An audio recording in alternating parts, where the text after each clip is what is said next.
Hello guys, आपका स्वागत है माय ट्यूटर चैनल पर।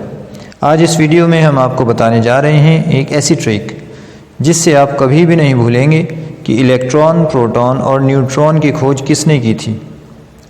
एक्चुअली हम ये सब स्कूलिंग टाइम में पढ़ चुके हैं, पर इस तरह की बातें जैसे इवेंट, डेट्स, डिस्कवरर्स, इन्वेंटर्स और जिसमें बहुत से नाम आते हैं हम भूल जाते हैं। ऐसा क्यों होता है?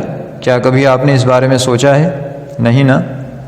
तो चलिए आज हम आपको ईजीएस्ट वे में इसका रीज़न बताएंगे। एक्चुअली जो हम याद करते हैं वो कुछ वक्त के लिए हमारी टेम्परेरी मेमोरी में स्टोर रहता है, जिसका यूज़ ना होने की वजह से हम उस टॉपिक को ठीक से याद नहीं रख पाते। अगर हम इस टेक्निक से याद करें जो आज हम आपको बताने वाले हैं, तो फिर होल लाइफ वो बात हमें याद रहेगी। अब इस टेक्निक को समझें जो बहुत इम्पॉर्टेंट है और आप सब लोगों को बहुत काम आएगी। अब जैसे हमने पढ़ा तो है कि इलेक्ट्रॉन, प्रोटॉन और न्यूट्रॉन की खोज किसने की थी, लेकिन कई बार हम कंफ्यूज हो जाते हैं और जब आंसर मिलता है तो हम सोचते हैं कि ये तो हमने पढ़ा हुआ है। अब किसी बात को हमेशा याद करने के लिए या याद रखने के लिए हमें उस बात की सिंपल इमेज अपने माइंड में बनानी पड़ती है। तो जैसे ही उस इमेज का नाम आता है तो उस इमेज से रिलेटेड जितने रिज़ल्ट स्टोर्ड होते हैं वो सब हमें याद आने लगते हैं। इसको हम एग्जाम्पल से समझते हैं। जब कभी आपके सामने मौसम का नाम लिया जाता है तो एट वंस आपको समर और विंटर या रेनी सीज़न याद आ जाते हैं, जबकि उनका नाम किसी ने नहीं लिया होता। ऐसे थाउजेंड्स एग्जाम्पल्स हमारे सामने हैं। अब हम अपने टॉपिक की तरफ चलते हैं।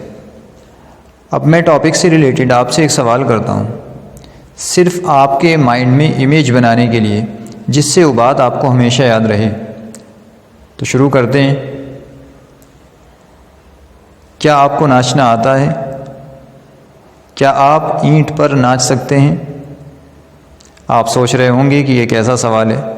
अब जब मैं आपको जवाब दूंगा कि इलेक्ट्रॉन, प्रोटॉन और न्यूट्रॉन की खोज किसने की थी, तो आप कभी भूलेंगे नहीं। तो आपके माइंड तक मैसेज जाएगा और वो जवाब को प्रोसेस करेगा, तो आप within a minute answer दे देंगे और आपको सोचना भी नहीं पड़ेगा। बस आपको याद रखना है ईंट पर नाच as an image of mind. अब हम देखते हैं कि ईंट पर और नाच में दो दो अक्षर आ रहे हैं, छोटी ई और टे, पे और रे, ने और चे। ई से इलेक्ट्रॉन, टे से थॉमसन जिसे हम जेम्स थॉमसन भी बोलते हैं, पे से प्रोटॉन, रा से रदरफोर्ड, ने से न्यूट्रॉन और चे से चैडविक। तो हमें क्या याद रखना है? ईंट पर नाच। तो इलेक्ट्रॉन, प्रोटॉन और न्यूट्रॉन के डिस्कवरर्स हमें याद हो जाएंगे। होपफुली आपको ये वीडियो पसंद आई होगी, तो इसको लाइक कर दें, शेयर कर दें और अगली वीडियो में फिर मिलेंगे। ओ मिलेंगे कैसे? अभी तक आपने सब्सक्राइब तो किया ही नहीं। तो जल्दी से ऐसी इंटरेस्टिंग वीडियो पाने के लिए सब्सक्राइब पर क्लिक करें और बेल के आइकन को ज़रूर दबाएं। Thanks for watching.